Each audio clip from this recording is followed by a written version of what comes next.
feels like a Euro vibe. It fits. Streaming.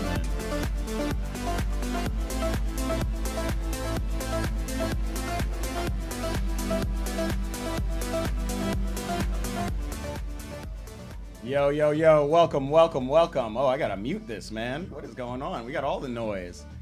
Welcome in. You are now tapped in. You're tuned in to the EPB Ball Around the World live stream. We're here. I'm your host, Matt Marshall. It's where we get together with some homies or just alone sometimes in the studio and talk about all things ball all around the world, topics from around the world. I got my boy, Alex Remes in the building. Welcome. Thank you for having me. He's back. For those who really know EPB, y'all have seen him before. We got a podcast out. Definitely, if you haven't heard some of our podcasts back in the day, like check it out. It's on YouTube. It's right there. I think we were talking about. We talked a lot of the same stuff as we planned to today. We talked a lot of U.S. men's national team. That pod was like that was right around like the controversy around Gio. And, just after the World Cup and all that. Yep. And by the way, if y'all don't know, Alex Remes is from the tri-state area, so like he is closer to. Is that right? I'm from Jersey. So he's from Jersey. So yeah. So super familiar with the Berhalter Reina. A lot of it is all kind of centered right there as far as like the old guard of the U.S. Yeah, exactly. Yeah. And then we talked some United stuff that I listened back. I thought some of it was kind of interesting, like thinking forward. A lot of it was like, we were kind of on the money. We're kind of ahead of the game, right? Kind of on the money with a lot of that. Yeah. So I'm excited. So we're doing a refresh of that. Obviously, like the Prem is back, y'all. We're here. Excited about that. For those who are joining on TikTok, Instagram, we're over here on YouTube, youtube.com/@EatPrayBall. Come tap in with us. Join the convo. We're going to be talking, obviously, he's a United fan. We're going to be talking United Fulham. That starts today in about 2 hours. We're going to check in with Chelsea. That's going to be the game of the weekend for me, even though it might not be much of a game. But Chelsea City going forward. I think it'll be Sunday. A game. It should be a game, but like I don't know really what to expect from City. But I have even less of an understanding of what to expect from Chelsea this year, today, tomorrow, whatever. You know what I mean? Like, I don't know what they're looking like. So, yeah, I mean, we could talk about that. We're also going to talk about big news in the U.S. national team camp. So it's honestly perfect that you're here. You're like, it's massive news. It's massive news. Perfect timing. You know what I mean? Hold on. Let me get this out of your way because this is in we got to see your beautiful face. Yeah, there we are. All right, so let's get it popping. I mean, like, what's up with United? Like, you want to start with United? Let's start with United, man. Like, let's. I mean, it's honestly, the game of the day today. I'm pumped about where United's at, but I'm worried for today and for the start of the season. Yeah. Like, I think we took one team sort of on the U.S. tour that was like not really, the completed squad. It wasn't the squad. And then you sort of add the guys who come back from the Euros and Copa America, so you kind of get like a phase 2 there. Yeah, exactly. I guess with the U.S. squad, you get the early injuries to Højlund and Euro. Oh, with the U.S. tour. And Lenny Euro. Right, yep. I can't remember if that was the friendly before the U.S. tour started or if it was right at the beginning of the U.S. tour, but right in the first preseason game. Early preseason game. Then wait, what's wrong with Højlund, by the way? Is he like hurt for a minute? I think they said 6 weeks. Damn. So, but it's like already been 3 of those. Oh yeah, I guess so. Yeah. So he should be back pretty soon. Yeah.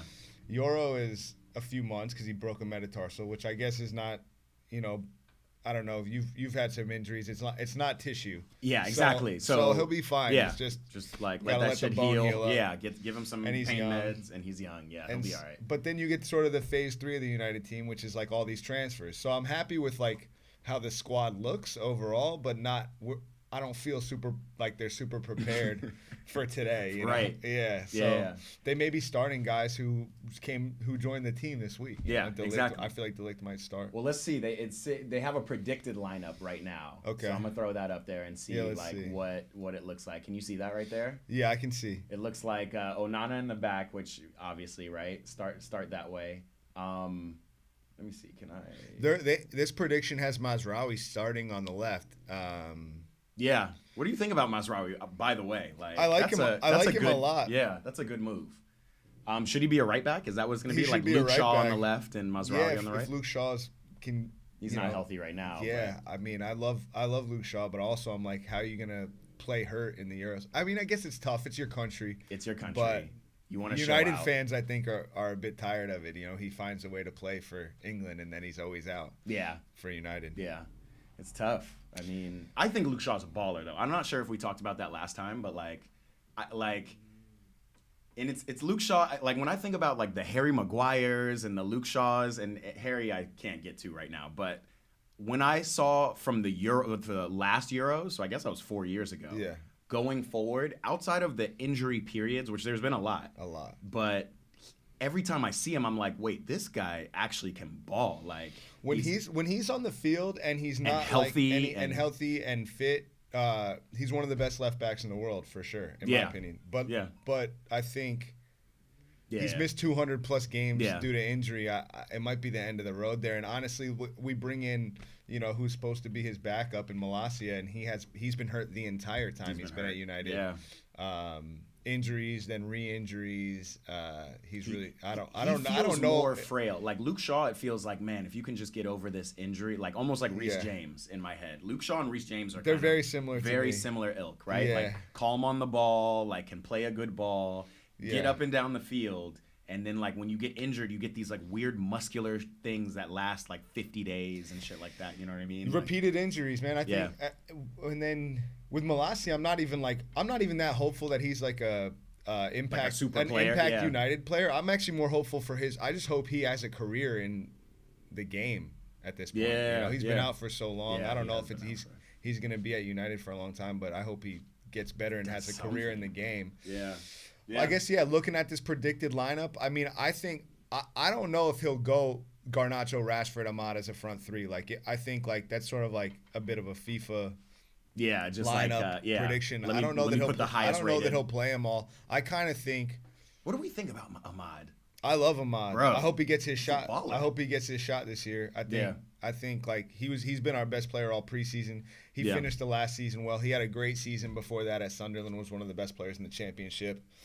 Kind of like a nothing really loan at Rangers. He didn't really do much there, but since then he's been excellent. And I'm hoping he gets his shot at a start today. And then I kind of think we'll start Rashford on the left, and then up top, I don't know if he plays like. I almost think he'll play like Bruno and McTominay, almost in like a sort of like interchanging on a press there, and then having one of them drop in when we're out of possession. Yeah.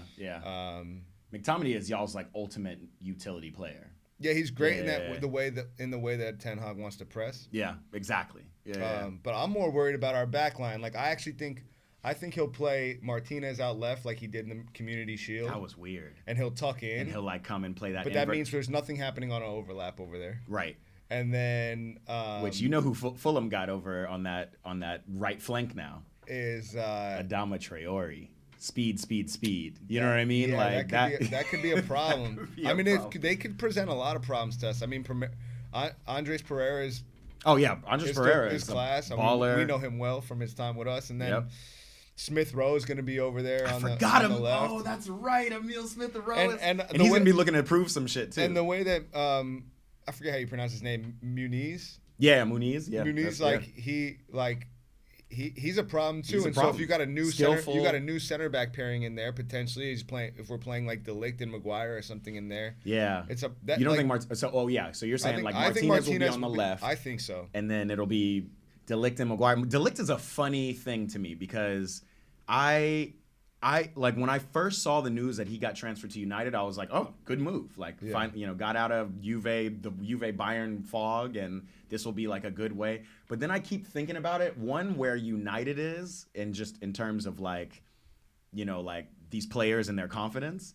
And two, and where De Ligt is, where he's just been at all these great teams in Europe and just not been able to get on the field, whether a coach is not preferring him or he's been injured. You know what I mean? So I'm just like, what is he supposed to be for this team? I think he has the tools, and his best he's ever played is under Ten Hag at Ajax. And so he understands the way Ten Hag wants to play. So I don't think he'll have a bunch of trouble integrating. I hope he's able to stay healthy. Yeah, that's facts. So I'm actually not that worried about him. I'm just worried about him today because he got here this week. Here. Yeah, that's crazy. I mean, that'd be crazy. You think?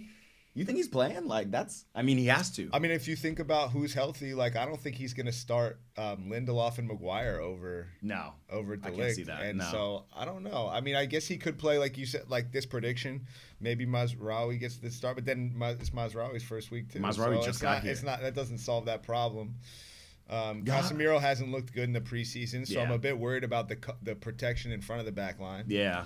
And I could see Casemiro going back in that center back position, even though I could see us like, you know, I'm optimistic about our season. Yeah. But I know how our fan base is, and so I'm a little bit worried that today maybe doesn't go the way we hope it goes, and then it's like, oh shit, and then it just goes to and then shit. it's overreacting like always. Yeah. I don't want to see that either. No. I want obviously every team, which is why I'm excited about the Prem. Every team is at a position right now where they're not quite fully formed. Not even City is like exactly where they should be. Yeah. I have no idea. Well, and we're going to talk about that a little bit, but I have no idea what City like. It's Holland. I mean, it's a lot of the same team as last time. So It I is. mean, I think like I'm hoping they take a points deduction on some of these charges because that's if facts. not, they might run it back. That's facts. We're gonna have to see. Yeah, there's gonna be a lot of teams though that are ready. Like again, like thinking about Emile Smith Rowe, like finally getting out of Arsenal, finding a new home. He's gonna want to like come show out. You know what I mean? Bro, I think what happens sometimes too is like I get a little bit worried playing these teams that aren't super active in the window. Previous window because they're basically like they're the same squad. They're the same squad, and if you had a lot of turnover in your squad, then it's not the time you want to play a team that just added one impact player. Like Fulham basically just added Smith Rowe and Traore. The rest of the team is really, and they brought in Sessegnon. Yeah, that's right. They brought in Sessegnon, so they're playing Calvin Bassey. I don't know who his partner would be. Diop maybe. Diop, Calvin Bassey, Diop. The Belgian Robinson on the left, who I think is the most underrated left back in the world. I'm a bit biased, but I think obviously I'm a United fan. I'm a US fan, so that I'm a bit biased. But I mean, he's a baller. He's a baller. And then Sessegnon's decent on the right. Yeah. And we don't have like a left winger in real form unless you play Garnacho out there, which I don't think they will. I think they'll play Rashford. That's right. And then. I think Fulham could give us a lot of problems. They did lose Paulinho, which is nice. Like maybe we get some activity in there with Bruno. But but again, Andres Pereira can create, and then they got. I don't know much about Lukic, but I know he can he's like a DM. He's gonna sit there and sit in front of the defense and clean things up. So. Yeah, but Paulinho was cleaning everything up there for them. So I feel like if we're gonna cause them a problem, it's potentially in that area, in the area of the 10 where Bruno is going to be operating. Facts. Damn. So what do you got? What's your prediction for this game? Now that we've predicted, forgot about Alex Iwobi too. So now you have Adama Traore and Alex Iwobi kind of running up the flanks, trying to figure stuff out. Right? Yeah, and then say Muniz isn't getting it done, they still have. Why am I drawing a blank here? Mexican striker. Oh Wolves, who played for Wolves? Jimenez. Yeah. So it's like they're not short on options. Yeah, they got players. I honestly think that my honest prediction is that we get out of this with a tie, like a 2-2, which would be. But fine. I'm very hopeful that we get it done at a 3-2 maybe. Yeah. 2-1. What about style of play? Style of play for United? Yeah. That's been the big question. We don't even know what it. I mean, we haven't. Are you a Ten Hag fan? I'm a Ten Hag fan, but okay. I'm a big Ten Hag fan. But I was saying I still don't think he's ever played with the squad that he needs to. We had an incredible amount of injuries last year. Yeah. Even if he had his full squad, we actually won most of the time when we had our full squad, but it still probably wasn't his preferred type of squad. Yeah. There's a lot of guys that are still here from David Moyes. Yeah. We're still trying to get rid of those bad contracts. It's hard to sell them. It's hard to move these guys along because they're on way too much on their wages. Hella wages. They haven't played, so nobody's just I guess if I was to real quick run through a healthy 11 that we have now, if we were playing with Luke Shaw, Lisandro Martinez, De Ligt, Dallo, Casemiro, Mainu, Bruno. So Casemiro still starts your front line. We still don't have a replacement. I would love to if we get this Ugarte deal done. Yeah. I don't know. Or but we still don't have a replacement, so he's got to start, right? And yeah. He does. He is a winner. I mean, I got a lot of respect for Casemiro. He just looks like his legs might be gone. Yeah. And and so Mainu, Casemiro. Who's up top? That's where I'm really. Yeah. So and then Bruno if you have Højlund, Garnacho, Rashford, Ahmad, Xerxes, I'm not worried. I'm not worried about all that. I just you but need who's these your guys. starting My front starting front three ideally is. I mean, it's bad, but I'm off Rashford, so I would say You've been off Rashford I've been for a off while, Rashford, so it's not like consistency matters. So yeah. Garnacho, Højlund, and Ahmad. Wow. You know, I'm not. Ahmad is essentially Ahmad's a baller. he's a baller, but he's Garnacho- essentially unproven. Garnacho's a little bit more proven, right? Playing for club and country last year. I mean, he's a winner, right? I mean, he's part of these. Whether he's starting or not, he's getting in these squads that are winning trophies, winning FA Cup. Yeah. And he's impacting. Well, he's not really impacting for Argentina yet, but he's not impacting in. But FA Cup was Garnacho. He impacted big in the FA Cup. Huge. Yeah. And so I think that squad's fine. And if that squad has a chance to play together for 4 or 5 weeks at a time without getting hurt, then I like Ten Hag. Yeah. Okay, so Ahmad is like for sure in your like. I was thinking y'all were gonna try to figure out to push him on loan again or sell him or do something. I'm glad we didn't. I mean, I'm big. I think like if you talk to United fans, like every United fan is big on Ahmad. Yeah. And so I'm hoping he lives up to the hype. Every time he gets his chance, he looks good. And honestly, when he was playing for Sunderland, he often slid into that 10 too. And we haven't really had a player that could like spell Bruno and actually be impactful, not just like fill a spot. Yeah, and he could. Eriksen. I think he could be because Bruno plays a ton of games. You know, Bruno plays a lot. He does for Portugal. I mean, it doesn't seem to bother him, but I don't know. He's resilient. I've decided because you know, and the last time we talked about this, I was not a Bruno fan. And maybe because I was too close to Cristiano, and so I'm thinking like Bruno's the reason Cristiano got ousted in Man U, and now Bruno's the reason Cristiano got sat for Portugal. Like that's kind of my mindset was, and it's like I have to kind of step out of that for a second and recognize what Bruno is to this team and to Portugal. And he is that guy, that key playmaker. We just don't see in this game anymore a lot of just floating tens. And so what changed it for me is seeing the defensive pressure he puts up top. And now with Ten Hag, I'm seeing it a lot more. Bruno actually plays defense. He puts the work in. He definitely puts the work in. I think he's not as sometimes he's not as pleasing to the eye because we're very used to like this Pep style positional football where like you have, like you said, you have this floating 10. You have a guy who is trying so hard to create chances that he's giving the ball away. And you know, it's funny, people will hate on Bruno for sort of all the chances he takes and the way he plays the game, and in the same breath say the game is getting boring. Exactly. The game is so old. The game is like is changed so much that there's no exciting footballers anymore. That's facts. And that's facts. You know, and honestly, I love that about Bruno. Like he gets on the ball and he's going to try to make something happen. Try to play a 40-yard outside the foot. He's not scared to give the ball away. And exactly. I'm not looking for us to just like pass the ball into the fucking net. Yeah, exactly. Yeah, no, honestly, Pep has ruined a lot of football in because that way. People I'm not gonna lie. They can't do it the way he does it. When he does it, it looks beautiful. But when a lot of teams do it, it just looks like they just looks like they're trying to do that. They're very rigid. Yeah. And they're not. And they're connecting passes, and maybe they have possession too. The way his system works, it's incredibly creative, as well as being sort of rigid. But there's not very many like. He also has incredibly creative players, and he also he's fitting into these rigid systems. He's got the best players in the world. Yeah. So and like that's the other thing. Like when I think about Arteta, who also like Arsenal plays beautiful ball, but like it does like I'm not gonna lie, it never looks like winning ball. You know what I mean? It's like like this is cool. I can't see this in a turn like Champions League. I can't see Arsenal.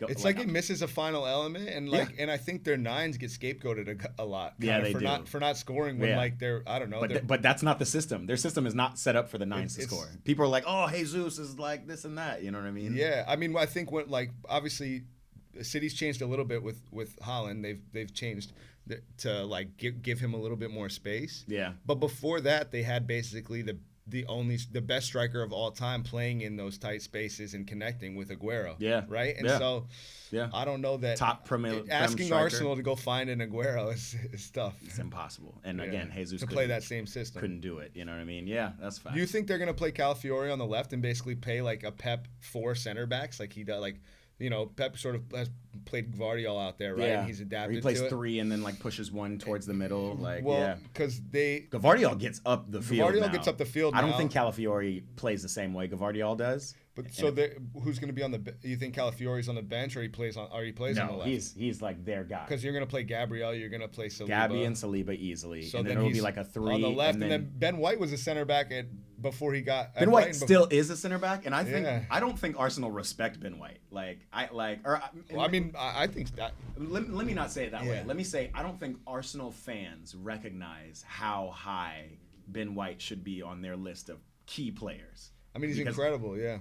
For a center back who's been playing out of position and getting up the field, and every time they keep trying to bring people in. They've got Timber now; he's healthy again. They had Tomiyasu, and none of these guys can get in over. Timber's been hurt. I rate Timber. Yeah, Timber's a baller. I'm not sure how he'll fit though with this, like you said, this kind of 4 center back. I'm curious if like Timber plays or Calafiori plays.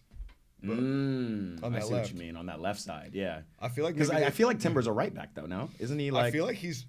I'm not an expert there, but I think he can play on that on left both back. sides. I think they intend to play him often on that left back. I think that's Ben White's spot on the right. Good for them. I think They'll he's have good some there. depth. I think he can tuck in. I think he can play. I think he's just like a versatile footballer. Yeah, you think he can play that inverted? Like I think he can play inverted. And I think he could potentially play on both sides of the back line. I could see that. Yeah. I could see that. I just like when we think about this is the way football's going. This is like this inverted wing back. I'm kind of like, why isn't Zinchenko the guy at Arsenal?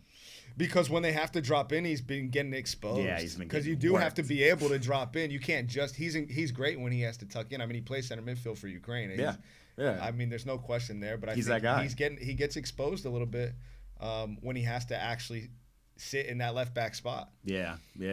Against great wingers, Yeah. That's tough, man. Arsenal's going to be an interesting watch. They play what? They play hold on, I'll see Who right do now. they start with this week? They play Wolves tomorrow, 7 a.m. I mean, I think they're gonna win. I have them winning the league this year. Really? I think it's the year they break. This through. is the year they break? Yeah. Man. For some reason I don't have City. I mean, getting it done six. 5 like this will be their 5th in a row. This would be their 5th in a row. Yeah. Yeah, in 6 and I 7 don't years know. or 6 and 8 Odds years. got to be against that. The odds have to be against. And again, like all the rest of the teams are coming up. I don't know where Tottenham's. I mean, I be think this they year. haven't spent because I think they're assuming that they're going to pay a big fine. Oh, is that why that they haven't brought any? I mean, either that or they just think they brought in Savio, which yeah, a piece. Yeah, he's a piece, but they haven't really done much else. Yeah, they haven't done any real business. And I think they might. I don't know. It depends how these charges go, but they might take a points deduction. Everton took 10 points, right? And yeah, I mean, Everton. they were facing a lot less. Everton charges. took twice though. They like took 20, then like it got reduced to 10, and then they took like another 5 or 10 or something like that. I don't remember the exact, crazy. but I mean, if you look at that as like any kind of marker, right? Like, then City might be taking a points hit. That's sort of I don't know. City might get relegated. Like I'm still in that. You don't think they get relegated? I think that would be a lot. I mean, obviously, as a United fan, that would be hilarious. Yeah, that would be hilarious. But I don't see that. I don't see that. I think they might take a points hit and they might take a fine. They haven't done a ton in the window. Yeah. I still think, even if they take a points hit and if it's not like more than 10 points, I still think they finish in a Champions League spot. But I think that opens the door potentially for winners, for Arsenal. For Arsenal. Because they've been so close, right? So, yeah, they have. And it really has been City who just kind of come and upset it. It's just been the most time. dominant team basically since those United squads. Yeah. I mean, and now honestly they've done a bit more. Yeah. So facts. Yeah. Let me say what's up to my YouTube fam. We here. Dominic, what's up? Arsenal are gonna win the quadruple. Yeah, keep hoping on it, bro. I'll see it when I believe it. I definitely don't think they do that. I think I'm not a hater. I just said I think that they'll win the league, which will be huge for Arsenal. I think to do that you have to make some sacrifices in some of those tournaments. Yeah. You can't just try to fucking win it all. Yeah. You know? And again, they're built just like City is built. They're built like a league-winning team. I don't think they're built. I mean, City's not even built for tournament football. They're like barely going to concede. I think. Like their back line is so strong. I think Raya is going to probably win the Golden Glove. Wow. Because I mean, not necessarily because Raya is the fucking not because he's a man, but because he's got a great. They're gonna have like 70% possession, a ton of possession, and then when you lose possession, the back line is so solid. They're solid, and they've solidified there. They're not like they don't have that weakness of trying to bring in Q or Zinchenko, or they've solidified that problem they had. Folks talk a lot about William Saliba, and yes, he's a baller, and good for him for actually finally breaking into the France team in the Euros, because there was talks about him just not being him enough to do it. Yeah. But it was actually Gabriel last year who I think had. They're just a perfect partnership, right? They're kind of like that Vidic Rio, you know. Yeah. Saliba's super putting them up there.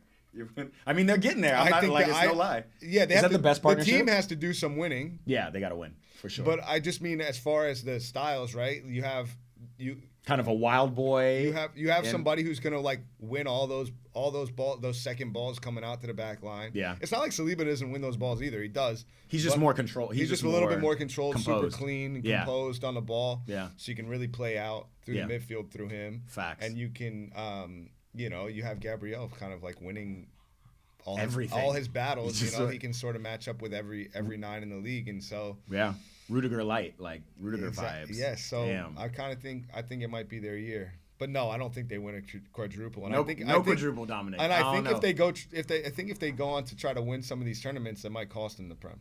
Yeah, facts. Facts. Because that's kind of how it happens every year. They've been overloading, and then like March, April comes around, and they're like tired and just can't do it. And now suddenly they're losing Prem games to like Everton and stuff like that. It's just very bizarre. The pressure mounts when you don't have a ton of guys who have done it before and don't know how to go all the way. Yeah.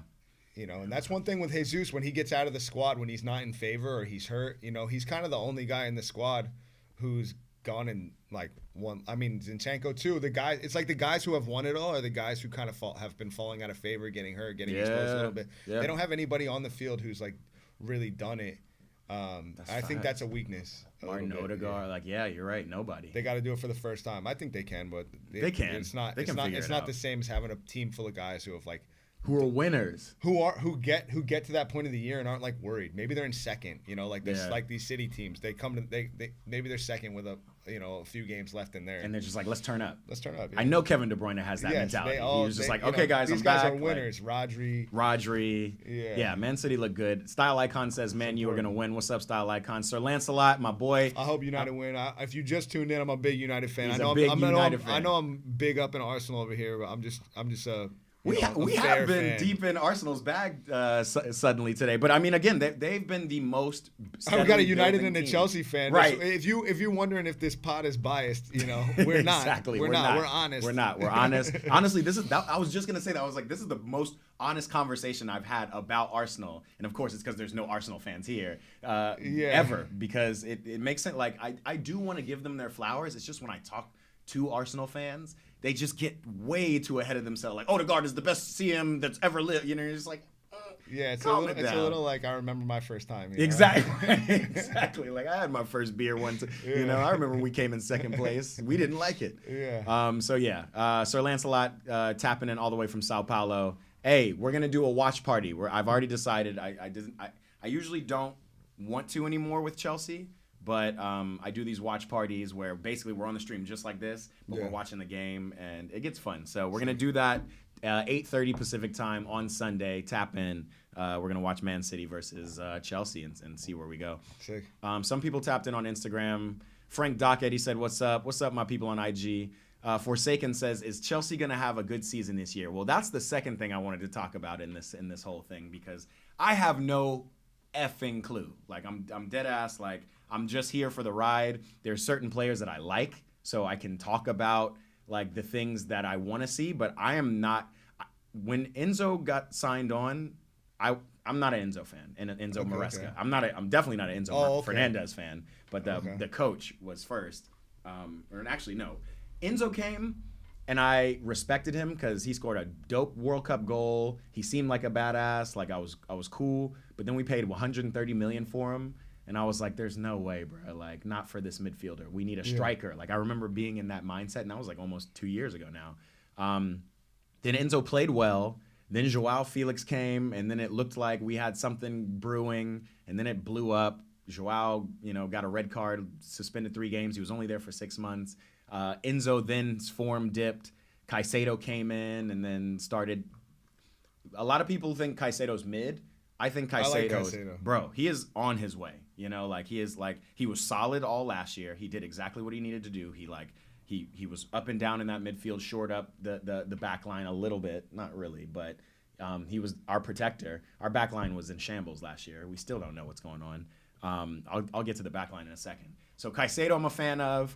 Noni Madueke, a lot of people are just whatever on him, but I'm like a big fan. I don't know. It's maybe like I like him, but I think he needs to like mature tactically a little bit. 1,000% tactically. He's like he has all the tools. He has all the mature tools. a little bit tactically. Yeah. And yes, tactically, and I'm not sure if Enzo will do that. I know she's just like, if y'all can see this, baby, the French bully is just receiving all the love right now. But I also want the confidence to be as high as it can, because then he'll just like at some point it's just kind of like get it out to the wing and then you're 1-on-1 or you're 1-on-2. Yeah, and he's great. He's great 1-on-1. He's great. Cut in and he can shoot, man. The man can shoot. So big Noni fan, big Chris Nkunku fan. I was a little disappointed last year to see him re-injure himself. I think he's world class if he's healthy, like consistently. Bro, yeah. It's like, come on. Just the eye test, you know. Exactly. Yeah. Not like we haven't seen anything amazing, but like we've seen when he's healthy and he's him. playing, and like the team is like semi-ticking. He looks world class. He looks world class, and so he should be that talisman for us. But we also have Cole Palmer, Cole Palmer. Listen, I'm gonna try to be realistic as a Chelsea fan, because like that shit was lightning in a bottle last year. Yeah. Now I think people are gonna take notice of him and whatever. But seeing him in the Euros in a completely different outfit, coming off the bench, not being the like save us Cole Palmer that he was at Chelsea, different kind of save us. But exactly, but it was a different kind of, and he still showed up. Yeah, he's the real deal. So he's the real deal. So maybe not world class yet, but like ball, like I mean, I think baller. like I don't know if he does it for one. If he does it for one more season, I think world class. Like you say, I should almost take that back from Nkunku too, because I think you have to do it for multiple years and be consistent. But it's like it looks, and that's what you said. It looks like it's at that level. Yeah, I will give it to Nkunku because he did ball out in Germany for years. So it's like, all right, like it's a different kind of ball, and Timo Werner balled out for that same team. It's different, but no, you were that guy. So I'll give it to you, Cole. Cole doesn't have to prove anything to me. Just keep going, bro. Stay healthy. Keep going. The thing that's impressive about him outside of like his technical ability is like his choices, right? He like seems to always make the right choice. Yes. He doesn't like he finds a way to be really effective, and he's really efficient. So. And for those of you who don't know, I know you guys see me with the GoPro on my head. Like, this guy's a baller. I finally got the chance to play with you that one time in the Tiki Taka League. But you did. Like you said, eye test with Nkunku. When you're playing with a guy, it doesn't matter. You can play. Yeah, the first touch, and like you didn't even have to touch the ball that much. I was just like, oh shit, like all right, and like now I feel confident I can knock it. So knowing that, like, and hearing you talk about Cole Palmer, like it gives me chills thinking about like, yes, he can shoot, yes, he's technical, but you're right, like it's the decision making, it's the not being rushed. Like that's when I know I see a really good player. When I see a player and the speed of the game is fast, and he's just like playing within his self, whatever speed you want to play. You know what I mean? This might not make a ton of sense, but because they're not the exact same position, and so but he almost has that same like calm. I guess they call it the pausa, right? As like a Pirlo, but he's playing on the left. Right? Yes, he's playing as an attacker. I'll give you that. He has that composure. Slow mo. You know what I mean? It's completely like exactly the pausa. If I use basketball, I'll use Kyle Anderson slow mo. Just like everybody is going a billion miles an hour, and at least you like know what you're doing. You know what I mean? Yeah. So he's super definitely composed, got that. never panicked. Yeah. So I want him in the 10. I want Nkunku out on the left, and then I want Raheem to fight for that position too. Like I want to see something in Raheem. I don't think we're gonna see a lot in Sterling. See, I don't know. I would leave Palmer out on that left. Yeah. I'd leave like I don't know why change it, right? Like he made that. He can also play that right. Actually, he likes to play on that right and cut in on his left foot. So it might be like my bad. I meant to say the right. So I'd have Palmer stay out on that right. Have Nkunku and Jackson sort of like playing as like a 10 and a 9. Yeah. Like a 2 striker. But Nkuku's the 10 a bit. For sure. Nkuku's the 10 and Nkunku needs to come back and get the ball. He needs to come back and get the ball, and then you have Caicedo and Enzo. Yeah. And then or Romeo Lavia or Romeo Lavia. I mean we still got like 40 people on our roster. We're gonna have to figure that out. So who's your ideal? Who starts out on that left wing for you guys? If I were to play FIFA and put this team together, that left wing would be Sterling? So it would be Sterling, but I'll switch it up for you because I would put Cole in the 10. You'd put Cole in the 10? I'd put Cole in the 10, and I'd give Nkunku a little bit of a freer role. To play out on the left? To play out on the left. but he doesn't have to And track then what? back as much. Madueke's on the right. Then Madueke will be on the right, and he'll be actually having to track back because if he's not performing offensively, like he's now seeming to start to know that he needs to like just come back and help the defense out. I know Nkunku will do his thing, so we'll probably push down the left side more often, right? So check. Okay, so we're there. So I'd have those three across the middle. Obviously, Nick Jackson up top unless Osimhen comes in. I like this new guy, Gui, but he's not going to play. And then, like you said, Enzo and Caicedo, or I'd probably do Lavia and Caicedo. I like Enzo. I just don't see you guys sitting Enzo. Yeah, and that's kind of the thing. I don't see us sitting Enzo either. I think like we're paying him all this money. He's going to be on the bench, making on 200 a week? Like, fuck out of here. So yeah, I don't see us sitting Enzo, but Enzo's got a lot to prove, and it's not just because of this like racism shit or just him being Argentinian and that shit. It's like ever since he had this surgery, he was playing hurt with this groin injury for the longest time, and when he took off to like go and deal with his injury so he could play in the Copa America this summer, we looked so much better with like Gallagher and Caicedo in the midfield. And I was just like, what? I mean, that's right. Gallagher's back, actually. Yeah, Gallagher's here. He's not going to play yet. He's not going to play. I don't think he's going to feature this Sunday. No. I do think if the deal doesn't get done within the next week, though, Gallagher, like, because he's back, but they haven't banished him to the second team or the youth teams anymore. Like, he's back and he's training with the first team. So we're going to have to see how that works. But that's a weird-ass situation. Like, and Chelsea's folks are acting like this is some new Todd Boehly stuff. Like, Chelsea's done this. We did this to Florent Maluda. Like, we don't think you're this worth it. It's time for you to negotiate a new contract, and you want more money. And so if we don't see eye to eye, then like, all right, you got to go. Yeah, but wasn't it that they changed the terms last minute on the deal with the like the transfer for Sorry, Atletico? Who's the other player that was coming from Atletico? What's his name? Omarion. I don't know anything about him, bro. Like, I know. Sorry for the ignorance. I knew his name. No. But I mean, I thought they like last minute tried to change the terms of that deal, and then Atletico was like, "Fuck you guys, we're sending Gallagher back." I think I didn't know that Gallagher was tied to. Bro, well, they just had multiple transfers going on at the same time. Yeah. They weren't part of the same contract. And that's what I mean. And so you're doing business with somebody and they're switching it, and then you're just switching it up. Business might be off. Exactly. That's not just the deal. That's what it is. If I'm like, yo, like, let me buy your hat, and you're like, cool, let me get your shirt, and I'm like, all right, bet. And then I'm like, I don't really want your hat anymore, but like, you can have the shirt. It's like, man, fuck your shirt. You know? Yeah, exactly. Like, fuck your hat. You know what I mean? I'm not positive, but I feel like that's what I remember. Maybe Fabrizio reporting on. Yeah, I think that sounds about right. And so again, like, I'm kind of like, come on, Atletico. Like, I don't know what happened with that deal. I don't know why we didn't want Omar. I think you did. I think I don't know exactly what changed about that. Something but I don't fell think it had through. I don't think it was the terms of the. It wasn't the terms. It wasn't. It was the other deal that it was just that deal blew up the whole thing. Yeah, it just blew up, which I was cool with because I didn't know this guy. He's not going to feature this year, right? Like, he was like a young guy who would just be another one of our 7-year contract signings, right? That we're going to try to finesse. So I think we decided not to do it.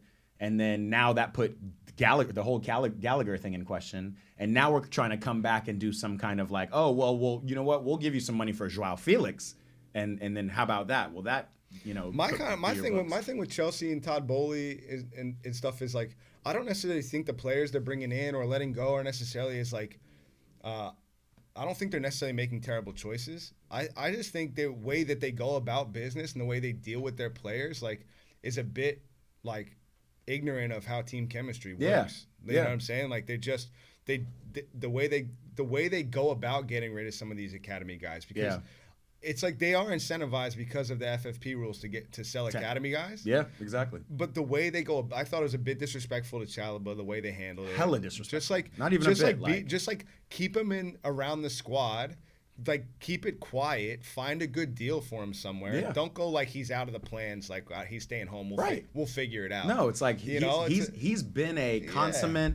I'll do anything for you. Every time he's come off the bench or had to come in when we've had issues in the center back position, he's played to, like, you see Tammy balling in Roma. You see, Yeah, let's work. Let's get with your agent. Let's work this out. In the meantime, train with the squad. Yeah. Maybe keep come your on skills up. Come on the tour. Come on the USA tour. There's no reason Let's keep the but like keep you out of the press. Yeah. But now the press got a hold of you. Now the press is like, they don't fucking want this guy. Right.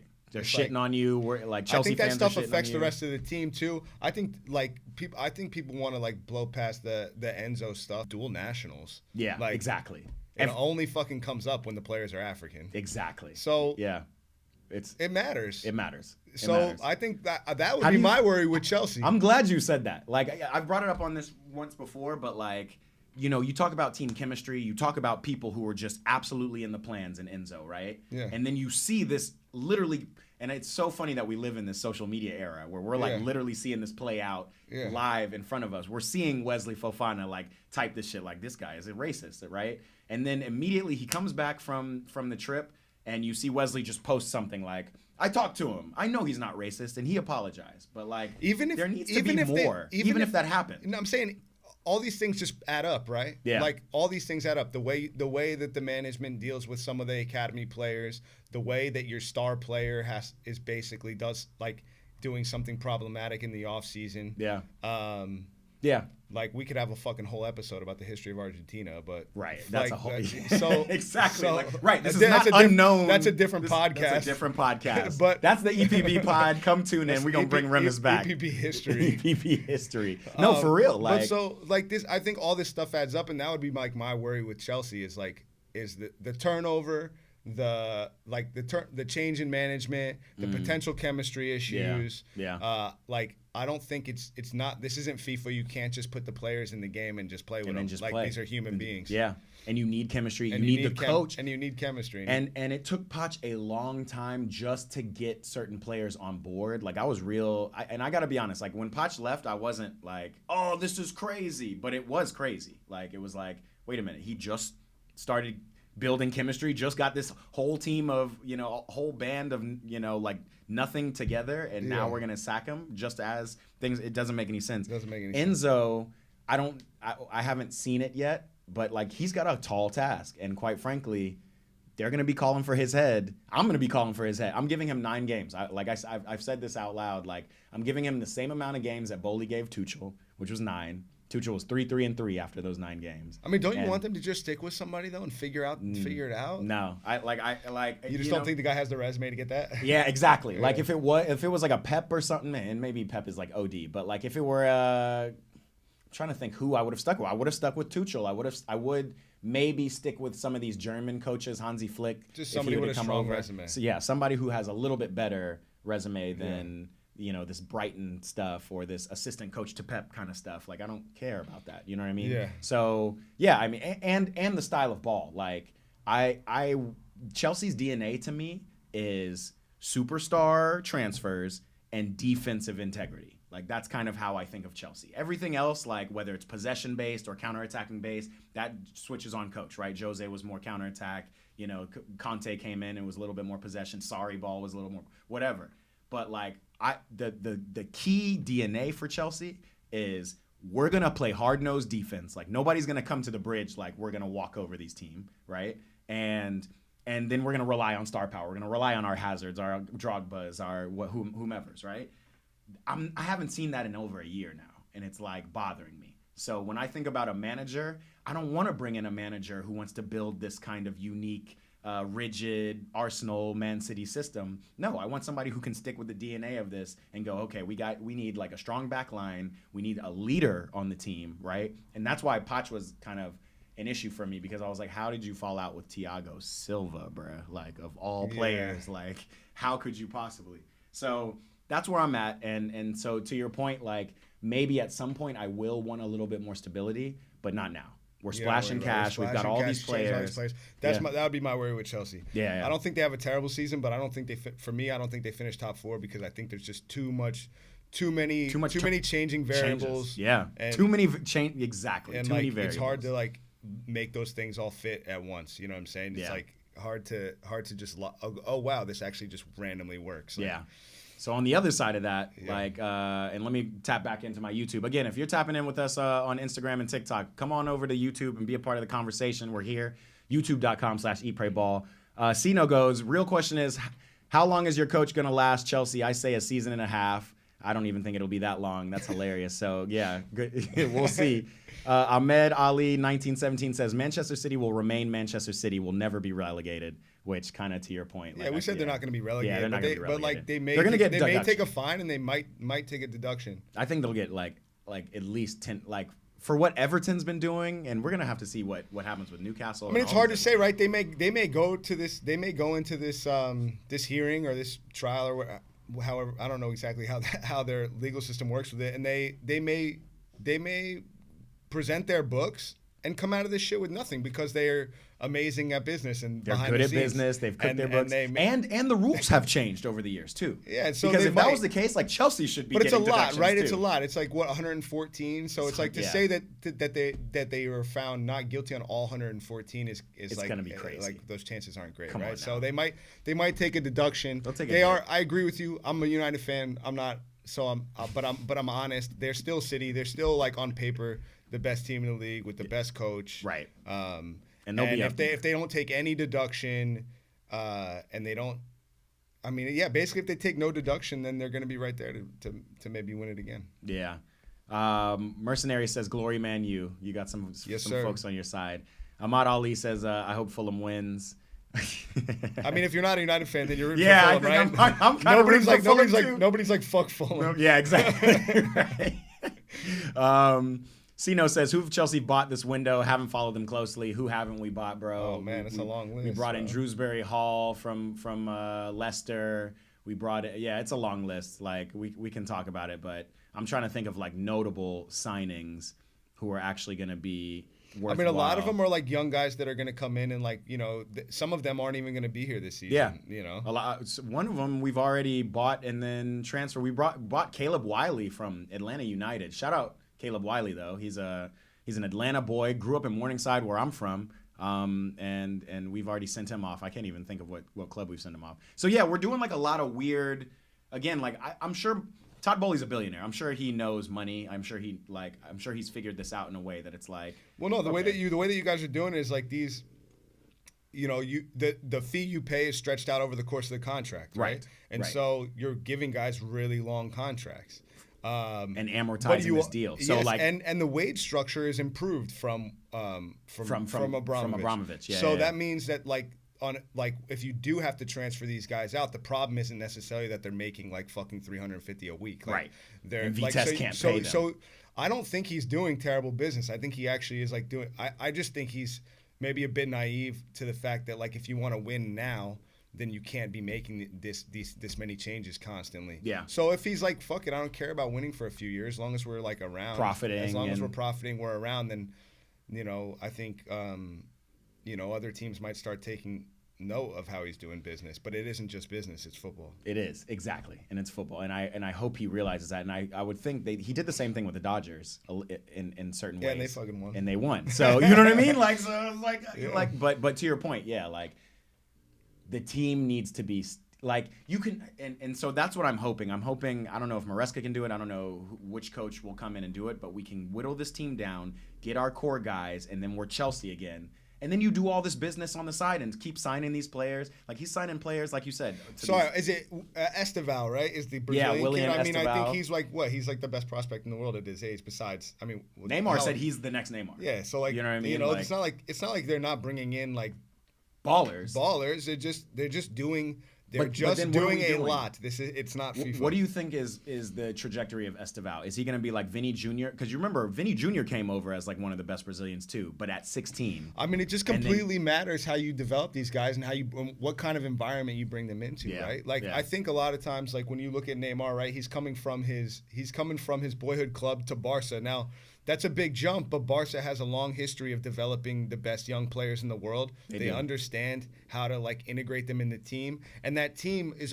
usually fairly solid because when you walk into an environment of any professional team with a lot of academy players in it, there's a consistency in the culture. Yeah, one DNA. But right now, from like La Masia, you bring a kid into this turmoil of what's happening at Chelsea. Yeah. That's a problem. So I guess my answer to that is like talent-wise, he's all there, but like they have to be careful with these young players that they buy on the environment that they walk them into. Yeah, and it's tough because Like, again, like Neymar is a little bit different because his dad made him stay at Santos until he was like 19. And then it was like, all right, now you can go to Barcelona. Like, you've won some And things. I think Estevao is staying at He's staying in Palmeiras, like Palmeiras for a bit. Yeah, he's not coming over just yet. I don't think. I thought we signed him and we were gonna loan him, but he might be staying in Palmeiras. And if they loan him, they loan him, then where do you loan him? Do you loan him to a place like? I think you have to be smart about that. Do you loan him to like a I don't know, like a PSV or like I wouldn't loan him. I would like I don't know, a place where there's where there's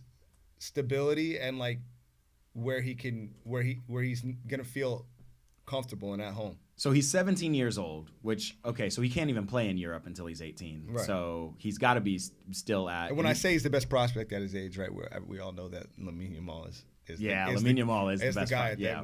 But in terms of like the Brazilian prospects that they bring, in terms like of prospects that aren't already kind of cemented in their Lamine Yamal is him now. He's him, yeah. And yes, he's only 17, which is like he's like generational. He's like the Mbappe of this generation, right? So what they did with Vinny at Madrid was he played for Castilla for 2 years. He and Rodrigo, right? Yeah. So like he built up that thing. Like I remember when they brought him over and Cristiano was still there, and we were like, "Who is this Vinny kid?" And like literally, like we knew about him, but like never saw him, never heard from him. Real Madrid was still winning Champions Leagues. Then out of nowhere, it was like Cristiano's gone. What other clubs does Chelsea own, or just the Chelsea ownership group own? Do they own other clubs? I don't think there's any other clubs. We used to have like a real good partnership with Vitesse, and we used to like send players out to Vitesse all the time. So there's not really that option. There's not, but again, like Chelsea is really good in the youth ranks too. Yeah. And like those like U18 FA Cups, U18. I think he's playing grown man ball though. I don't think you bring him over here to like play with kids. You might as well just leave him at Palmeiras. Yeah, leave him at Palmeiras and bring him over there. But yeah, like that's a sticky one. That's like another sticky transfer where it's like, all right, hopefully we can like. And again, we don't see behind the scenes, and we also don't see. Todd Bowley hasn't come out with a statement like, "Hey guys, like this is how we are structuring this." Like, there's obviously like a big plan in the works, but they're like, if there's a 10-page plan of how he's restructuring this team, it looks like they're on page 3. They're on page 3, and he's not told anybody the pages or the steps. Like we don't know if it's page 10 or if it's 10 pages or 53 pages. Yeah. So that's the state of Chelsea. I'm hoping at least we get to see some of our stars. We'll see Cole Palmer back. We'll see Nkunku, who's healthy. Reece James had an injury, but he's it's a little scary, but he was going to be suspended for the first 3 games anyway, so we'll just monitor that. Ben Chilwell's another one who's just constantly injured. I can't really rely on him. So who's your back line?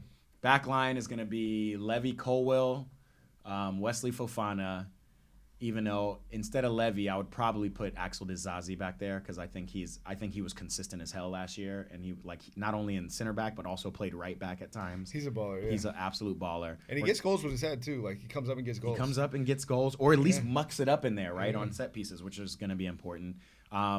Obviously, we had the kind of coming out last year of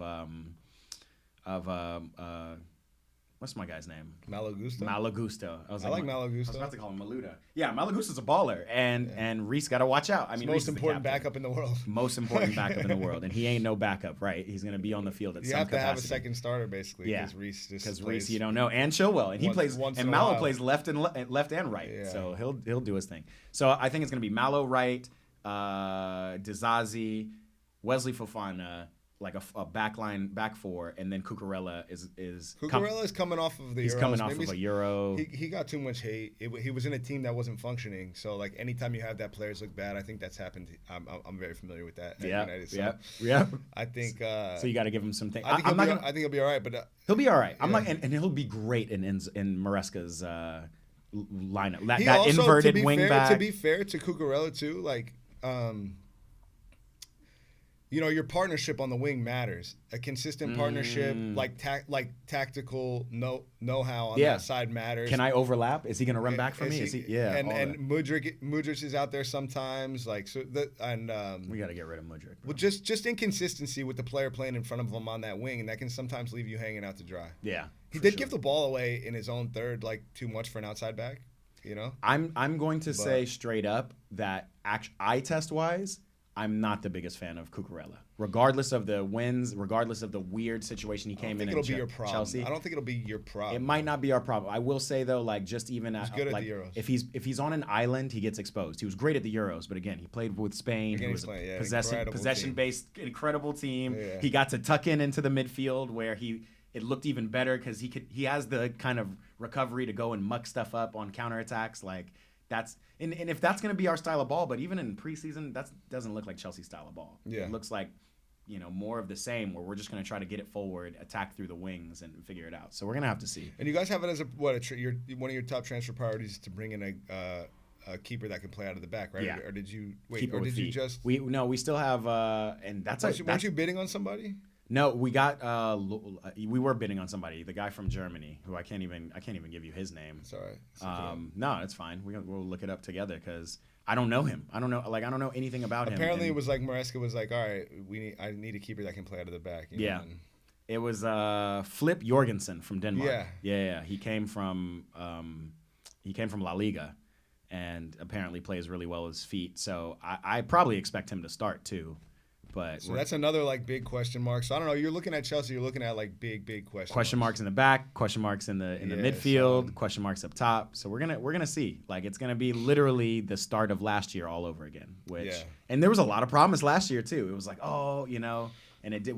We did really well our first game, though we lost. I want to say we played like Liverpool or something and lost narrowly, and then it just kind of went downhill up until we played Tottenham. Got helped by the refs.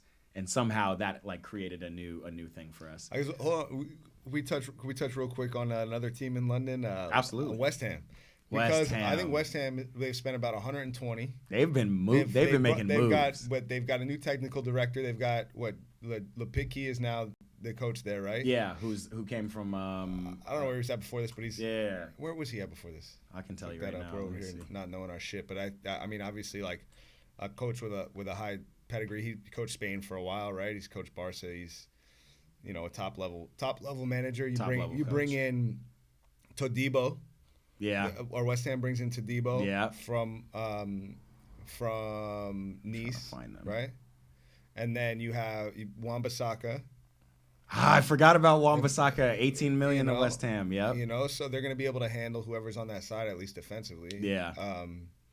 And then they bring in who else have they signed? They signed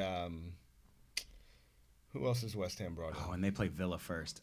They brought in, let's see. They brought in Somerville, or one of them. Which we'll have to we'll see. I mean, and he was good when Leeds were up in the Prem too. He looked good. So they brought in Somerville. They brought in let's look up the rest of West Ham. Yeah, I'm going to West Ham transfer market right now. We're gonna look it up. We're gonna look it up together, y'all. While we do that, I'm gonna tap in with some of these people on Instagram. Oh, it's past 11, so actually the United Fulham lineup should be out. So let's get it. Did you not see it just now? No. Oh, we have the PSG. No, lineups confirmed. United. Okay, we're gonna do that in a second. Pull it up. I got no service in here. Yeah, I'm gonna pull it up. Oh yeah, I gotta get you on Wi-Fi next time. And also, but yeah, we're missing some big West Ham transfers. No, huge ones. Center back Max Killen. And Fulkrug. They brought in Nicholas Fulkrug from Dortmund. So that's right, Nicholas Fulkrug, the striker. And they were already okay. There's one other one. Is Paqueta out? Is he? We haven't heard word on Paqueta. He's in the middle of that. They got Kudus, whose balling came last year. I mean, I think Nicholas Fulkrug. Yep. For me, West Ham is gonna be Luis right Guilherme from Palmeiras for 23 million. He's got to be something. These guys, they're gonna be okay. West Ham. They spent so much might be money. A bit of a problem for 144 million. Yeah. On an average age of 26 year olds. Oh, Thilo Kehrer from in the Bundesliga. I guess he came. Not super familiar. He was at Monaco. He played like wing back on the German national team. He's always been around. Played for PSG. I guess he was playing in the League One at Monaco, and he's done. Benrahma from Olympique Lyon. Yeah. Well, they've had Benrahma, right? But he's been out on loan. So was he played? But he was with them at maybe the season before. Yeah, he was with them before. No, he was a winger because he played with like a what's the Arnautovic when they won the conference league. Yeah, he was playing a lot. He was playing. Yeah. So no, they got a squad. But okay, you ready to hear this United lineup? All right, we're gonna actually bring it up for everyone right here. live so we can all see what United's going to be working with. Okay, let's see. All right, this is fun. Come on, man. Let me see. Is this it or is this still the predicted? This is it. This no, looks because like this the is the same exact predicted, so I don't believe it. Let me go back. Because I just got a FOP mob notification. What do you use, by the way? I use Bleacher Report, honestly, for the lineups. ER? Okay. For the lineups, because they always have this. They have a lineups tab that they just like update pretty much on the spot. But even Google, like, so, okay, here we go. No, this is still pre. Oh, no, Mason Mount. No, this is it. Ahmad starts. Ahmad starts on the right. Mount is in. Mason Mount on the left. That's an interesting inclusion. We didn't even talk about Mason No, they're playing Mount. They're doing what I said when I said they might do the McTominay Bruno sort of like almost swapping and pressing in that 9-10 and then dropping. Oh, they're bringing Mount into the midfield. So Mount is going to be playing. No, so he's going to be playing. They have him as like a 9, but I think like he'll be like sort of dropping in and swapping with Bruno here and there. Yeah. So they've got Rashford up top. Rashford, Diallo, Casemiro, Menu, Bruno, Mount. Mazraoui is starting on the left. Martinez, Maguire, Dallo. Okay. I'm a bit worried. I'm not mad at that. I mean, Mount is interesting. I loved Mason Mount. I'm not going to lie. I do think it's kind of funny what happens when these players kind of like want more money, it doesn't work out, and then they leave, and then it's like, bruh, like you actually had it pretty good over at Chelsea. I just don't know what his best position is. Yeah. What I can tell you is he's going to work hard for you. I just haven't seen it under Ten Hag. He does, but it's not enough. It's not really doing It's not enough. You can't. You have to also. So maybe again, like it's gonna like he's gonna try to kind of press a little bit and keep Fulham under pressure, and maybe that opens up space for Bruno to kind of spray passes. I'm really interested to see what Ahmad does. Let's see what Diallo he started at the beginning of the year every year almost, right? And then he kind of like fades out. No, he like or is it a preseason player? He was on loan with Rangers, then he was on loan with Sunderland. And then last season he was with the team. He battled injury a bit, and then the end of the year he started to come on and make an impact. Yeah, he had a massive game in that Liverpool FA Cup semifinal. Yep. It was Garnacho and he came in as a sub and just like and played that extra time and was like the difference maker. What's up with Anthony? Scored the winning goal. We didn't talk about Anthony. I mean, what's there to talk about? The guy needs. What's there to talk about? The guy needs to develop a right foot, and his decision making is really bad. I don't think they're not the exact same player, but he has similar problems as like your guy Mudryk. You know, where the game IQ is not there. He makes the wrong decision. He doesn't make the final ball. I love that you said that. Yeah. And he's super one dimensional. Yeah. And it's weird. It's like fucked up. I almost think he'd like be like a better left back because probably would be a better left back. I don't know. He's got the athleticism. He has to develop so much that I almost don't believe that he's a player for a top team. I don't think you can close that gap. I don't think you can just not in the Prem. I don't think you can just take an off season and develop a right foot because these guys are they just force him right. And then he turns around. And then he has to turn and then gives the ball away. So I don't know. That's it. Really. I like that you compared him to Mudryk though because that's the vibe. It's crazy to me that you can like how does that get missed? Like on a scouting report or how does that get missed? It's just different, bro. Like, is the defending in the Eredivisie so fucking bad that like they just thought it wasn't a problem? Is it that fucking bad? I don't know if it's bad or it's just different. Like the Prem is a different animal. Like I think even Anthony could do well in La Liga. Like go to Sevilla, get some possession, get it on the wing, and then like go try to when he does like break loose a little bit into the like you can see the talent. He's able to cut into the middle. He scores some goals. Yeah, he scores goal. Yeah, we've seen it. We've seen that like customary cut in and curl it with your left foot. But that's it. That's it. Mudryk is the same. I think Mudryk's and he puts work in. So exactly. And he puts the work in. He gets back. He'll get back and he'll defend. He tracks his left back. Yeah. But what does that help? That's not enough. Not when you're trying to win the league. Yeah. So I'll be interested to see like what he does. But he's promising. Goals this year. Ahmad can go both ways. Ahmad does track back. Yeah. Like to me, Ahmad it's a lot to live up to, but his potential is all the way there. Roof. Yeah. All the way there. All right, I'm gonna give us about 10 minutes. Okay. Because we've gone over, but I love these conversations, and our people are rocking with us. YouTube, y'all are still rocking with us. Saying what's up to my folks on Instagram. What's up, Aso Wissy? Come tap in with us on YouTube, youtube.com/@EatPrayBall. We're tapped in. So we see the lineups. We see really Smith Rowe, Muniz, Traore, and Yeah, let's look at Iwobi that. starting. That's gonna be big. But I mean, that's let's like say the Lukic is going to drop in, but that's like kind of a problem right there. I that mean, Fulham lineup looks Pereira, nasty. Smith Rowe, Iwobi, Traore, And Muniz. Yeah, this is Real Madrid from Wish. You That's know what I'm saying? Because they got the front five. That's what it looked like. Not to jump over to Madrid real quick, but that front five, it looked like Fetty, Bellingham, Vinny, Rodrigo, and Mbappe. That's that top notch. Everybody else can just defend, bro. Just defend. I'm glad you know that was a great segue because I wanted to talk about that Super Cup game. I definitely had to get it in. Like, does Madrid? I mean, I know it was only. I think Super they Cup. win everything. It was only Atalanta. I think they go win everything. But do you think they live up to that? Like, I think they win everything quadruple for a while. Quadruple Madrid for the next 5 years. Mbappe looks hungry, bro. I will say that. He was running up and down. I mean, he's nasty. He's been nasty. It just seemed like he was. It seems like he's playing for more than himself now. It felt like he was playing for himself a little bit. It's the first. I mean, I won't say that because playing for France is, it's different. It's playing for your country. Yeah. I think it's easy to get that motivated playing for your country. PSG, the team is on his back. Yeah. Madrid, the team is not on his back. Yeah, but it will be, which is crazy. It doesn't have to be. It's like Durant. It's like Durant joining the Warriors. Durant and the Warriors. Exactly. Yeah. That's literally, and that's the best. So he'll go be the best. So he'll go be the best player on that team, even though they didn't fucking need him. Right. And they'll go. And they're gonna go win everything. Unless they just blow one game like that Warriors team. Yeah, that's true too.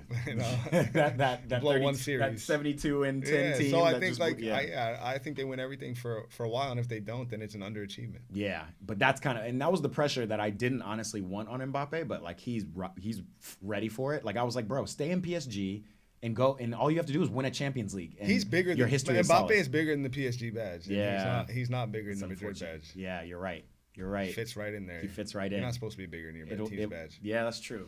Oh, that's so tough though, because and PSG, I'm gonna still keep track of you this year. You were the only team I was watching in Liga. Everybody has their things to say about Liga, but I think with Luis Enrique coaching, we got Dembele over there. We got Asensio, Bradley Barcola.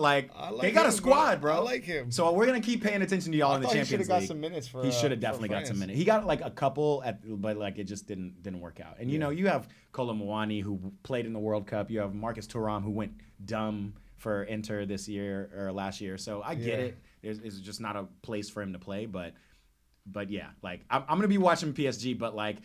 Everybody's gonna have their eyes on Madrid. Like Madrid is gonna be on every ESPN. Yeah, I'll be. I don't like Madrid. I'll be watching. We're gonna be watching everything. So yeah, okay. I just wanted to see that. Like, was my eye test the same as yours? Because somewhere like 57th minute of the second half, I was like, is this FIFA? Like, look what they're doing. It was like Mbappe run to the left, then they overloaded the left, then they did back and forth passing, and then Jude was like calm and composed on the ball. Yeah, they were knocking it. They've got it all. But when I look at this Fulham team, I think they play kind of similar, right? Because I think you'll have this.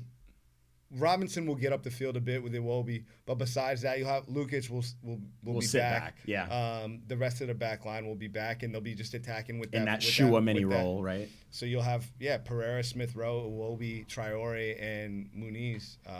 Smith Rowe, I'm here to watch you, man. I want to see what you can do. He's looked good since the transfer. In the preseason, he had scored in both games, got an assist. A true number 10. He didn't fit into that style with Arteta, just like playing two touch, I also think that he and Odegaard clashed, and Odegaard was just better. Odegaard is a much better player. He's a much better player. He's an actual midfielder. Smith Rowe is kind of like a playmaking attacker, but he wasn't like a but he fits in this squad if they're going to be getting out in transition. Yeah, it's going to be nasty.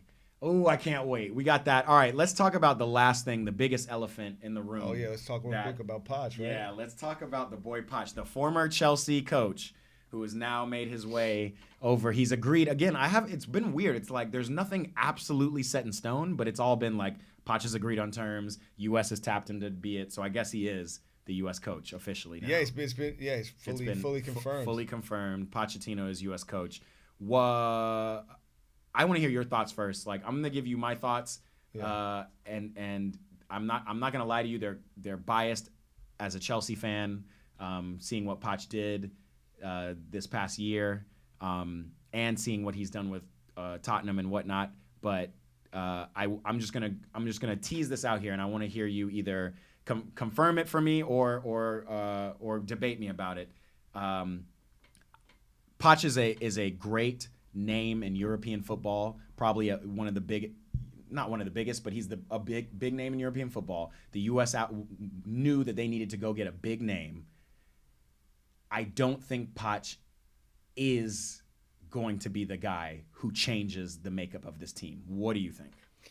I think a lot of this stuff has to do with like larger systemic structures. Mm-hmm. Yes. Which we talked about a year ago, right? I think that happens with every organization. I think you've seen it this offseason with United, and they actually look like they're like operating professionally. Yeah. Yeah. Finally. I think if he's a massive overachievement for the U.S. in their coaching search. Yes. So whether or not he's like you think he's the best coach in the world, or he's like the right guy for a Chelsea or a team, that's a completely different conversation. He's a massive overachievement for the U.S. to get. Now, wait, financially or just based on the team? Just based on the team, the history of our nation, with the game. Yeah. He's a huge get. We need to give him all the respect in the world. Now, do we adjust the rest of the system as well around him? Because I think what we can't have is we can't allow Pochettino to get scapegoated for a youth system that doesn't work. Mm-hmm. You know. But will Pochettino, and that's kind of my issue with this, and a lot of people have told me, and I did my research on Poch when he came to Chelsea, about his development strategies and how he's developed play. He did that at Espanyol. He did it again at Spurs, even though Spurs had a lot of like world-class players on the team that he brought to the Champions League final, right? Is Poch going to be the kind of manager, because it didn't happen at Chelsea in terms of like the youth ranks. Is he going to be the kind of manager who comes in and goes, okay, we need to fix all of this shit. We need to start recruiting from these areas. We need to bring in is he the guy who's going to do that? Or is that still going to be on, I don't know, I think they need to, that's the question is, are they going to let him, allow him to Are they going to allow him? Are they going to allow him to, you know what it's like when you're like running the team too, like he's managing the team. So is he going to come into these, weekly meetings with the overall structure, say what he thinks needs to happen? Are they going to go get it done? Or are they going to second guess him? Or are they going to? Yeah. So I think if we give him the keys to the system all the way, the system will improve. And if we don't give him the keys to the system, then he'll just be coaching a mediocre team. Right.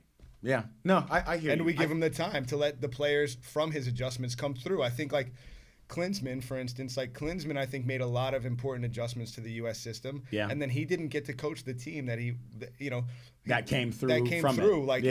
He's out there coaching the guys from the previous system. And so are they going to allow Pochettino to give him the time to improve the system and then reap those benefits with the players that come through that system? Because that's a 10-year process. I was about to say, that's a decade long. Klinsmann got, what, 6-7 years? I think they need to give him that kind of time. Yeah. And they need to give him those keys. And then also, I'm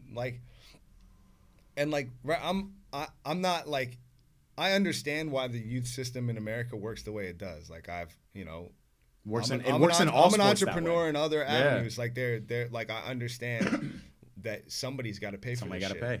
Yeah. But it doesn't work for the game. Yeah. It doesn't work for the best. It's not the best thing for the game. Like, will they take the time to? Obviously, long term, we need a promotion and relegation system. Yeah. Which can't happen with the way the the MLS ownership structure is set up. Right.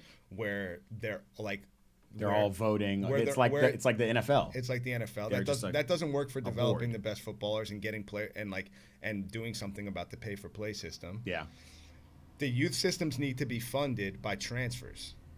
They cannot. The youth systems cannot be funded by parents. They need to be funded by transfers. You know what's funny? I think about it in a very American way, though, because obviously these are different leagues. It's a different sport. But even in basketball, the youth systems are funded by donors and by outside funders who recognize the importance of the sport. And these AAU teams are getting... There's other ways to do it. But I think like when you look at how the AAU system does it, right? Yeah. They rely a lot on brand sponsorship. Yeah. Right? But the brand sponsorship is worthwhile because they found a way to sort of market these AAU teams in these tournaments as something to come watch. These teams have YouTube channels. These teams, 100%. there's other ways to raise those funds. Yeah. But like, I don't see any of the best youth clubs like using those avenues. No. Right. And so you are missing out on a ton of talent. But does that just seem like a miss? That doesn't have access. I don't know where in the food chain that like maybe I need to be doing. Maybe I need to be going out to the best tournaments, youth tournaments, and like trying to broadcast on YouTube or maybe something. Eat Pray Ball can do that. Needs a club and needs to like follow these kids in their stories and tell those stories and monetize it on a YouTube. Yeah. There are other ways, yeah. but the way to get the best players is not to have the kids who have the resources to do it. Right. And I'm like, right. And so, and that's just a mentality thing. It's just considered an elite sport in which only this certain ilk of kids can play. There's just not access. There's basketball courts everywhere in America. It's not just making the team. It's not just going like, all right, cool, your fees are waived. Right, exactly. It's not just a money issue. Because like these issues are more like systemic, right? You have to provide resources. These European clubs that are developing these kids are providing other resources, educational resources, and their scouts are going to the streets and just like seeing kids play, like in inner cities. You can pull them. Yeah, you can pull them in that way. But then once you pull them in, what? You can't just have them show up for the game for free, but they go home to like complete turmoil. Exactly. No. You know. No. So you start setting up their families, give their families jobs. Whatever. There's other ways to impact. You just have to find a different way to fund the system, and it's being done in different ways all over the world. And like to your point, it doesn't have to be done the European way. If we want to do it our way in the capitalistic way, then maybe like you said, we saw the Olympics. Like we still have the best athletes in the world. Maybe it's shooting content and monetizing the content of these teams, sort of like, and that brings in brand sponsorship, sort of like the AAU system. But they have to change that, and if they don't, then Pochettino is just going to be training. He's going to be coaching a bunch of players who play in Europe. He's just going to be just coaching the kids from the private school kids that have that have been going. No, for facts. And it's not those kids' fault either. And some of those kids ballers. are fucking ballers, but you're just missing out on a lot of people that aren't there. When you have when you 300 million in your country and you're only picking from a pool. But honestly, like the team, and I guess like maybe this is a bit of almost like a counterpoint to myself, but the team now isn't terrible, right? Like talent-wise, and so I am hopeful that he can come in and coach this team a bit. That is a counterpoint to yourself, and I was going to counter you with that too. Like this team specifically is the golden generation, right? This team isn't terrible, and how good should we be under the best coach? With all the forget about the youth. Right, it's always in comparison to the other teams. We should be the best team in CONCACAF, which I guess 1,000%. we are. Which we kind of are. We kind of are, but it shouldn't we shouldn't be fucking losing games. Yeah, at all. At all. We should never lose a CONCACAF game. We should have been competing. And we should have been at least semifinals of the Copa America. But I guess that that's the red card that brings in the red card that brings Poch in. Thank you, Tim Weah. We found it. We got it. So, but I think like on a world stage, like I don't know, like are we really quarterfinalists? Like when it comes to the tournaments, it comes down to your group a lot. Yeah, but I mean, I think like we're not better. Like I mean, I don't know. Let's just like list some countries. We're not better than France, England, Spain, Croatia. Damn, Croatia. We might be better than Croatia now. Croatia at the Euros. Brazil, Argentina. Argentina are the best, and that's all I want to be. I just want to be Colombia. top 3 in the North and South America. Can it be Brazil? Argentina, US, and then goal. Colombia or something. It's a good goal. Like that should be the goal. Then we can start to go, okay, now when we get to this European tournament, like we know what we're doing. Or not we should tactically improve with Poch over Greg, right? Like that shouldn't be that. Not only tactically, but just those like game time, end of game substitutions. I guess that's tactics. I'll tell you what I don't want to fucking hear. I don't want to hear these like old U.S. legacy players on Alexi Lalas. He's talking to you. ESPN.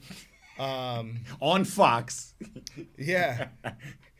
Like I don't want to hear these guys like picking apart his tactics in the first week. 7 months and going, I don't know if this was the right guy to bring in. If we lose a couple games, it's like you like tactically these guys can't hold his clipboard. 100%. And so that's what I will give Poch. And so like as a manager of this specific team, because he's brought in to perform at the World Cup.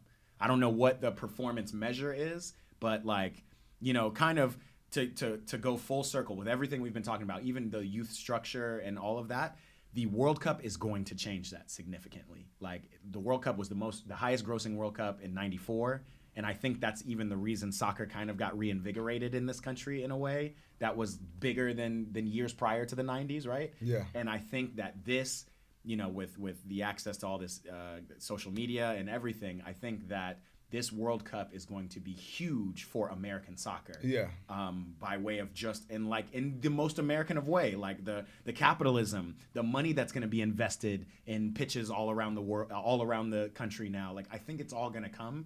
So it's Poch's job, I think, first and foremost, to show the world, show Americans that this golden generation of players, these players who are already playing in Europe, can perform, can get out of their group, can get wins comfortably. Yeah. And so that's his number one. Then we can work on the youth systems. And like, obviously we're already transitioning the whole USA camp down to Atlanta or outskirts of Atlanta and building like a Clairefontaine style, a mega complex, right? For our youth teams, right? So that stuff is coming. It's like, can Poch get Christian Pulisic, like let's name the core. Pulisic, McKennie, Adams, Musa, who's a baller. I think he needs Musa. I think Poch is going to get the best out of Musa. Yeah. Gio Reyna even. Yeah. Gio, you know how I feel about Gio Reyna. It hasn't changed, but he's in the mix. Jedi, we have to find some center backs around Chris Richards and whatnot. I mean, my concern is like, I mean, what is it, Chris Richards, and like it's not going to be. It's not going to be Tim Ream. It's not going to be. It's going to be what, Carter Vickers. It'll be Carter Vickers. Carter Vickers. This is my issue. My issue is really like the center back, the back line, and who's out right? Joe Scally. Yeah, Joe Scally right now, but it would be Sergino Dest, who is also not not a top.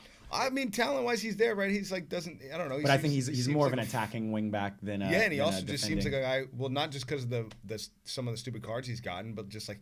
He sometimes is like tactically out of place and just like just doesn't seem to have the game IQ. Yeah, exactly. And so we'll need to shore up that back line a little bit. I think besides Robinson, I'm not Anthony. I'm not super confident about the rest of the Richards back and Robinson about the rest of the back line. Yeah, but we have a couple of years. We have some young man. I saw one of the center backs who played in the. I'm not sure if it was the U20 World Cup. I think it was just the CONCACAF U20s. Shout out the U.S. team. They got all the way to the finals and lost it. But we have some young guys coming. We have that guy, Kevin Paradis, who looks like a really good winger. Yeah, I'm not super worried about the attackers, yeah, that's to right. be honest. I'm not super, like I'm trying to think. We have Caleb Wiley, who went to Chelsea, is on loan. I don't know where he's going to end up, but he's a right wing back.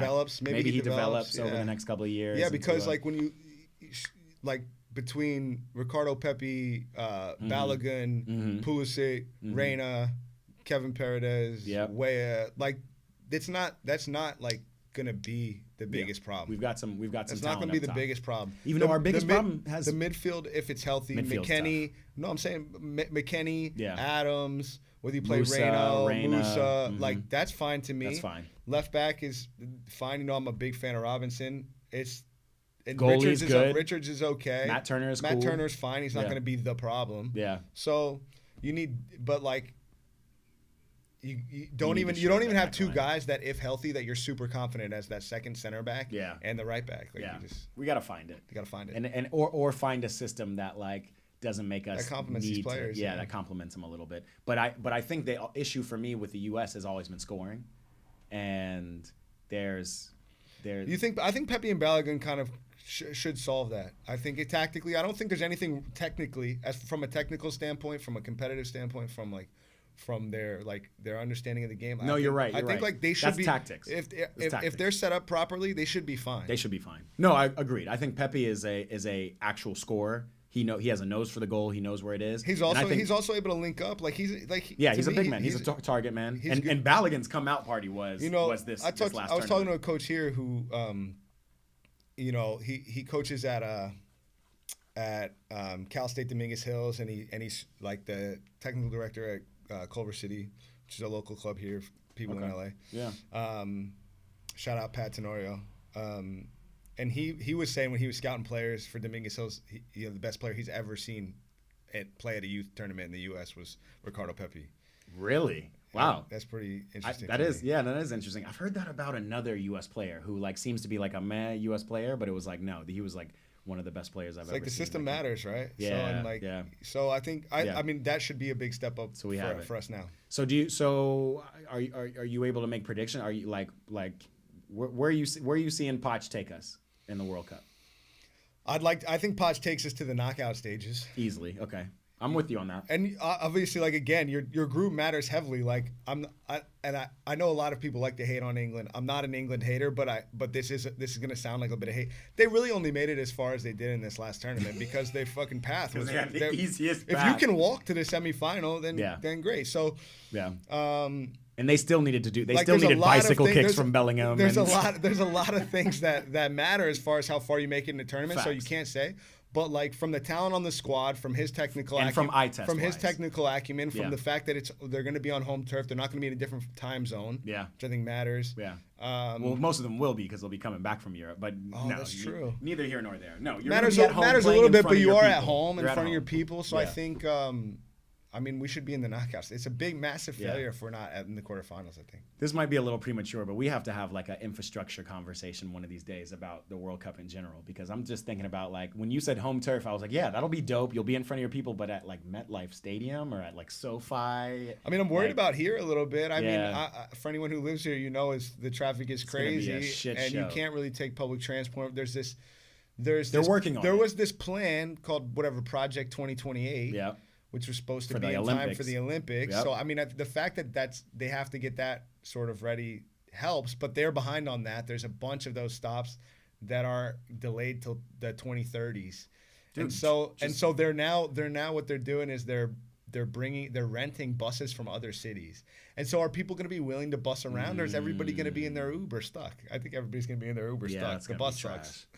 It might not matter because it's a full North American, so like there's probably going to be one central. It's just going to be SoFi. It's hard for me to say about the other cities. Here, like knowing from being here, like the MetLife's not really a problem because hop on the train. It's Jersey, bro. It's like Jersey's like super easy to get around. But where would you stay? Like if you're an outside, if you're from Norway and you want to come. Are you gonna go live in the city? You're gonna go stay in the city and you're party. Gonna go stay in the city, exactly. You're gonna go stay in the city and party, or at least like Jersey City or something like that, and then you're gonna take the train into East Rutherford. And you're gonna be fine. And then it's nothing. Yeah. That was how Qatar was. Like you hop on the train. Yeah, I think MetLife will be fine. You're from Atlanta, right? Yeah. How's it there? Atlanta's just like LA in terms of traffic. Can't get around. But again, like Atlanta's public transportation is a lot better, and I'm sure they're gonna put in things in place to make it even better. Like MARTA will get you directly to the stadium. So again, all you have to do is get to that train. The train runs north, south, and east, west. That's the only thing. There's not like it doesn't go everywhere, but it goes where you need to go. So if you're staying in Midtown and Buckhead, on the south side, you just got to get to that train, go up, and you'll I be always at the take stadium. taxi when I'm in Mexico City, so I feel like that could be a problem. That'll be a problem. Yeah. That'll be a problem. I mean, Mexico City if you haven't been to Mexico City, go to Mexico City. But again, they have a lot of people traveling to. Like it's an incredible city, but I always take the taxi, and I feel like anywhere you're gonna have everybody in their cars coming in for a tournament. It's good that it's spread out, I guess. Yeah, no. And anywhere in Canada is probably gonna be great because they just do things well. They just do things well there. Yeah. No, it'll be interesting, but no, you're right. I think the biggest city I'm worried about is LA. LA's It's gonna be a shit show. But again, like the one thing that helps it, because I was talking to my cousin about this with the Olympics. Like the Olympics are gonna have to be in this area. It's gonna have to be like the dorm rooms are on USC's campus, and then they're gonna go from like the LA Coliseum to SoFi in Inglewood, which is 15 minutes away. They'll probably use like BMO Stadium where LAFC play as the like archery fields or something. It'll have to be in this area because if you're pushing people out to the Rose Bowl in Pasadena and then trying to come back into LA, it'll be a shit show. Or if you're trying to go out to the beach, right? Like to do any of the surfing stuff. We have it all here in LA, but it's gonna be the public transportation has to be up. But for soccer, all you have to do is come and find an Airbnb. You're gonna or a Airbnb hotel. your house for the Olympics. I was thinking and the about World Cup it. and just go fucking stay somewhere cheaper. I was thinking about it. I would make a lot of money. I would, right? But I've never Airbnb'd my place before, but I don't know if I could do it. I don't think I want to. Like, just have a bunch of people staying. A bunch of people staying in your. I have cameras around everywhere, but the biggest. What are you gonna do? Get on the microphone when they're being wild? Like, exactly. Hey, everybody, chill the fuck out. Hello, hey, you from Yugoslavia. Yeah, move. Fucking 3 stars. Last Airbnb you ever get. No, I think actually it would be more fun to like open this up as like a soccer, like hopefully I'll Eat Pray Ball will be further have it be a along. hub for the. It'll be like a content hub, a soccer hub, and we'll be again right now. We're 15 minutes from SoFi, 15 minutes from BMO Stadium. I mean, it would just be SoFi anyway, right? But we're right in the heart of West LA, Southwest LA. Yeah. So Inglewood's right there. This could be really something dope. So yo, if y'all want to pull up over here to the Eat Pray Ball house. And we'll shit. I'll do some activations. That would be dope, actually. That'd be really cool. There's some things in the works. There we go. Definitely some things in the works. But okay, so overall, you're happy with Poch, though. I'm super happy with Poch. Poch. Yeah. I gotta be honest. I don't know if it's the Chelsea in me. I'm just kind of like, Poch has everything, all the pedgree, has 0 wins. If we're not happy with Poch, who do we think we're gonna get? I just want somebody who might even be kind of shitty, but like I was thinking it was gonna be Hervé Renard. Of all the, he coached the Saudi Arabian team. They beat Argentina in that first game in the World Cup. He's coached the French women's team. He doesn't have the history like in the resume to not like get just toppled by the criticism. I think that's a big problem. I mean, I'm grateful for all the time that all US guys like all of them. Yeah. They're a massive. To me, they're like a massive problem for as far as like. They don't support what's going on ever. And like on one hand, you want them to be like critical enough to move us to the next step. But if someone's coming in like you said, if it was Hervé Renard, I think with Poch, if they're on there criticizing Poch, they just look stupid. Right, like you haven't been there. I mean, even Hervé Renard, I feel like he has enough international pedigree, men's and women's, to be like, listen, like I just want somebody to literally go, because to your point about Poch, like not being like it being stupid to criticize him, I agree with you. But for the fact that he doesn't have a lot of actual trophies internationally where he's been. He's got a lot of development, the great pedigree, but he can't just go, I know what a winning program looks like. Y'all should shut the fuck up.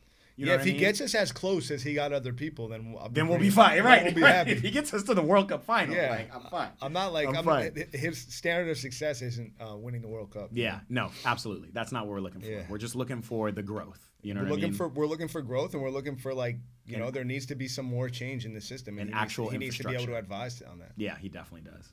Well, damn, bro, we done did it all, man. Hey, I appreciate my dog, Remes. You will definitely be back. I just moved down the street, man. That's actually how we started it. Obviously, again, for those who know, he's been on the podcast once before, whatever. But now you're in the neighborhood. Yeah, I ran into Matt at the pet store, right? Smart parking lot. PetSmart parking lot. That's where you can run in. We are all Southwest LA over here now. I'm doing these every Monday and Friday just to talk about the state. I love when you come on here and we can actually like have a longer show and really get nitty gritty into some stuff. Hopefully you guys on YouTube watching, or you guys on Instagram are enjoying it too. And we're going to just be doing a lot of this. But this is Alex Remes. He's going to be here. Obviously a big football brain, big fan. His team plays in about 15 minutes, so wish him luck, boy. I think I might have to watch it.